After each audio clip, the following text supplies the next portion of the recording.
Pioneer, MTG, DBS, and Mythgard will probably not continue playing it until it's not cancerous. Morgan can mull for negates. Flying agility with 3 attack is usually good enough. I'd run a Buki just because I'd win after 50 seconds anyway. She never dies with 2 HP. It's such insane. Yeah, like, who's the fucking Halt. Okay. Halt and Morgan's ability. They're countless, untold games. If I could look through my replays, I could find game after game after game of me going from whatever your health total was in that game, 20 or 50, 20 to 0 from one card. And that's either the Devil May Cry dude, the 3/7 agility thing that you can't buff. Like, even that thing just you can't attack it because they get halted. Oh, am I out of halts? I guess I'll kill it with my hero power. Oh, you play a new unit? Okay, by this time I've drawn 7 more cards and I can halt this one. Oh, hey, I've got whatever the other 1/7 Anacharis thing is that halts other units. Like, fuck it. 4 Eyes. What? What did you change? No. Oh, you gave her more HP. Okay. 3 HP or fewer. You gave her 1 HP to make her hit 3 HP or fewer units. Its HP requirement made it extremely easy to use, and the broad range of its effect enabled it to target low-cost units and revenge units, giving opponents very few options to counter it.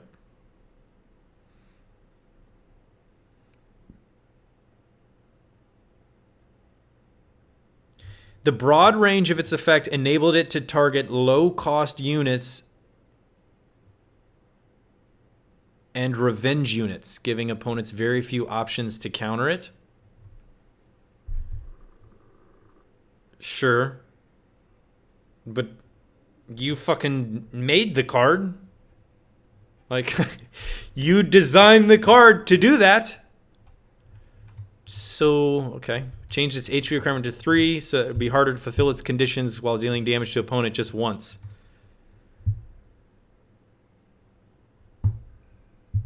So I still basically get all the revenge units that people play except for Cerberus.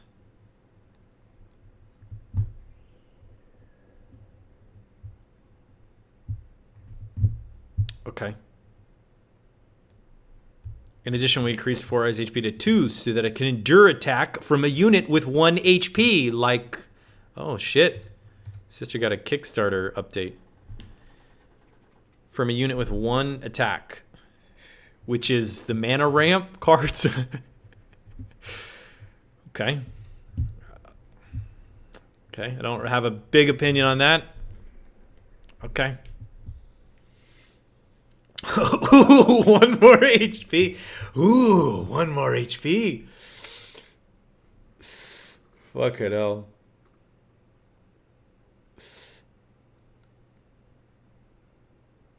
Nerf does nothing. It does nothing.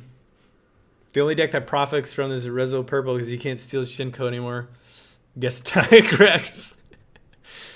Okay. False Throne. 1 mana cost. Sends one of your units in the deck with the highest mana cost to the graveyard. Sends one of your units in the deck with the highest mana cost to the graveyard.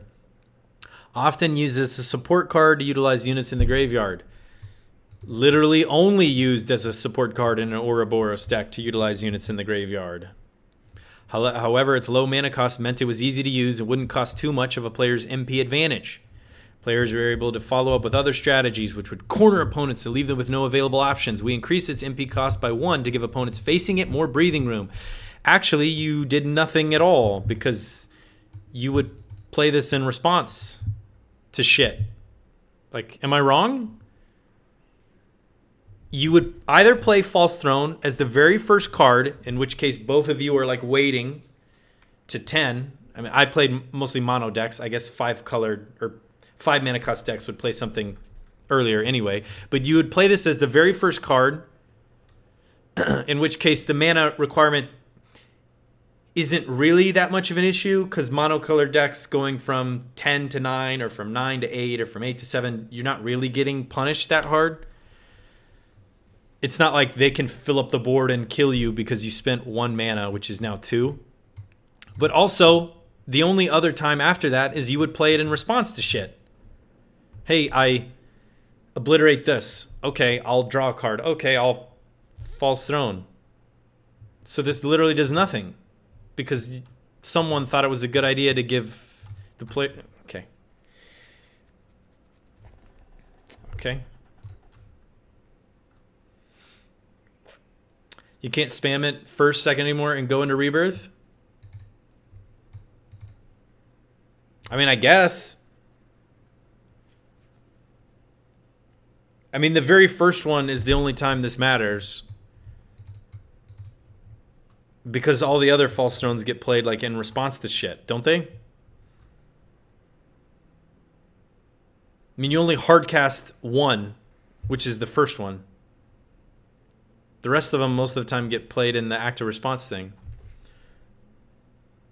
Capcom confirmed actually being the horniest post out there.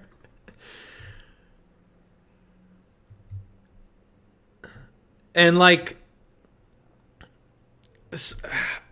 maybe they did all this. I just don't know. But changing Ouroboros, forcing players to use, if they want to keep using Ouroboros, and this is where my head goes to now, right? You can't use the same deck that you did before, because you just don't have enough high-costed units to support that. Like with the 1 or 2 Devil Joes and just let it rock, right? Then that rebirth card, which I guess is the one that we're all thinking of, which wipes everything and puts everything back in. So even with this ability, you can still more or less keep the deck exactly the same because it's like an alpha strike in a sense. It's a little harder to do that, and you can't like keep Ouroborosing while you dig for it. So that kind of changes that. But if this gives the unit you put from the graveyard into play, death, remove this card from the game, so you can kind of only do it once. Does it also need this? Or is the problem that you added new cards that can just pull 3 things from the graveyard at once?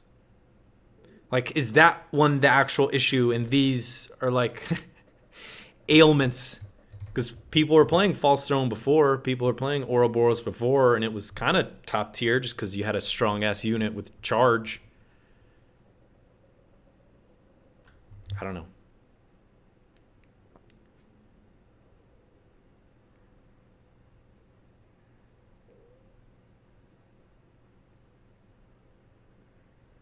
Why did they buff 4 Eyes?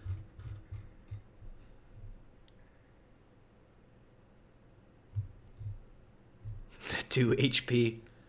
Okay. 7 attack 0. Remove 10 cards. Gain +5 +10.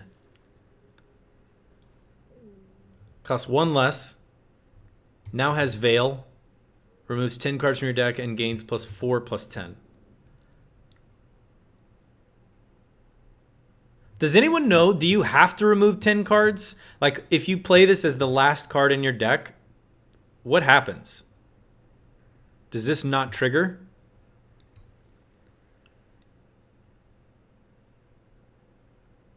Although a unit card with extremely powerful stats, the drawback of its effect and its high mana cost saw it extremely underused. As a result, we lowered its MP cost by 1 and gave it the Veil ability to improve its stint. Holy shit! Wait, what? Not this card. I don't give a fuck about this. Huh?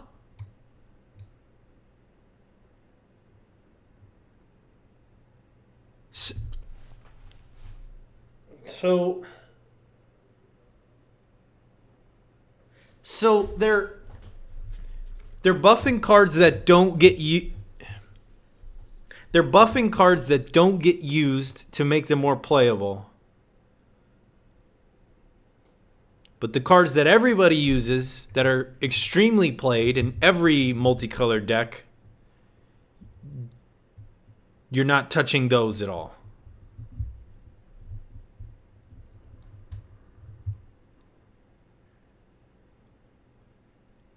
This is weird to me. I mean, maybe on their spreadsheet, it's like literally no one ever ran this card, and so we're going to buff it. I don't know. I don't have all the data they do. Maybe.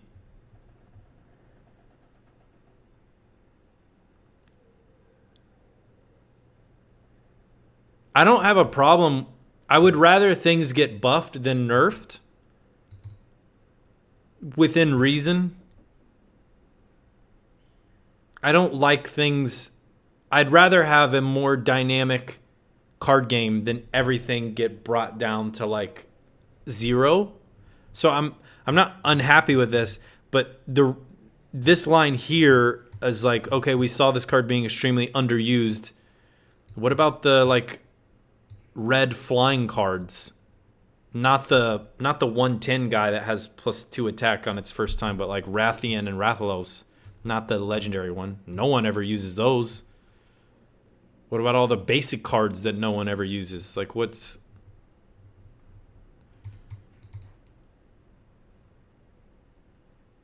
I don't know. This one just completely came out of nowhere. Underused card.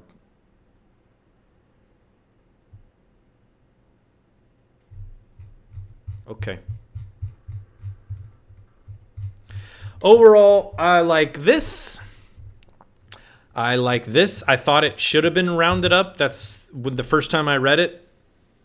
That's what I thought. I never in a million years thought my 3-costed card when I got it back from Revenge would cost 1, but it did, and that was surprising.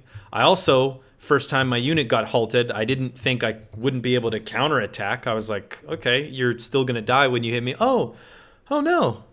That's weird. Huh. You just get to do all that stuff. Okay.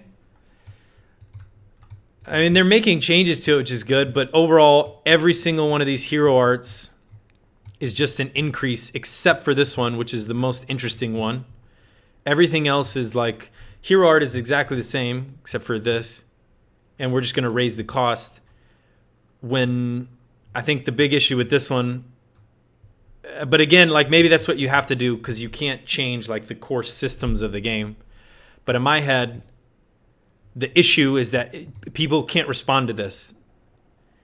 The issue is that you cast it at the very last second and people with 7 kill cards in their hand and a bunch of seals and Tsitsi Yakus and steel cards literally can't play anything to deal with this. And that was the actual issue from this. The fact that the entire deck has halt cards and it board wipes everything and halt by itself is so broken was a big issue with this. This, okay. Okay. Whatever. This one's actually interesting because it changes what the hero art does to like force some kind of differences and changes to the deck.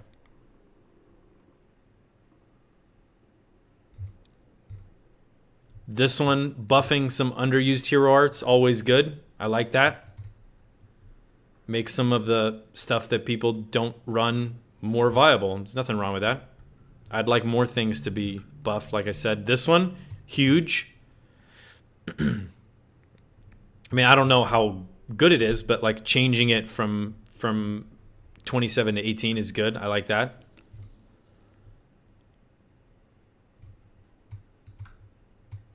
It's hard to judge the mana cost of action cards because of the way the 2 mana cost thing works. But like most of the time, this would get played with Rathalos, and it was played right after they comboed you with the hero art in a combo unit, and then like I played. There's one of the games that I played on stream, and I almost lost it just literally because the dude had like reckless, and I had my hero art with Wesker, and I like couldn't because every time I tried to drag it there, it would reset because he would do an attack. Like, okay, I guess I'll just take 18 damage because I can't get a turn to do anything. Okay. This thing, removing its ability to gain +1 attack, I I don't know. I think there's more going on than like having one card be able to spiral out of control. I don't have a problem with that. If you're not able to stabilize against the combo deck fast enough, then the combo deck wins. That's what the combo deck is trying to do. I think the issue was that Halt was fucking busted and Morgan's hero art was busted. So addressing those also affects this. But making it lose the attack buff, like, okay, this, I guess this card is dead? I don't know. Being able to mulligan for ways to actually deal with this is a good change towards addressing this. Rethinking what Halt actually does is a way to address this. Completely taking the ability of a combo card to combo, I don't really think is a good way to go. I maybe would have thought about taking the HP or the agility portion, or adding something that's like, this unit can't get flight, or this unit can't get something else like that. Like, we like the ability of Resonate, we like the ability of a card to completely spiral out of control, but we do need to add ways for the opponent to deal with it, and we recognize that without a mulligan mechanic, people couldn't do that. So we're gonna make it so this unit can't gain flight, and if it attacks a halted unit, it takes damage in reverse. Like, there's different, I don't know. This seems like it's what it should have done originally. Okay, on to the next one.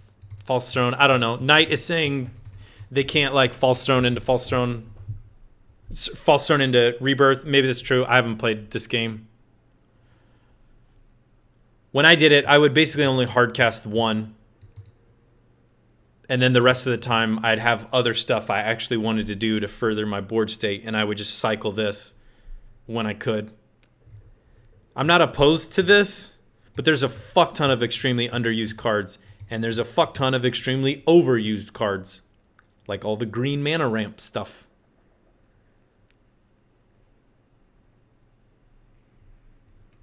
Seems good, though, overall.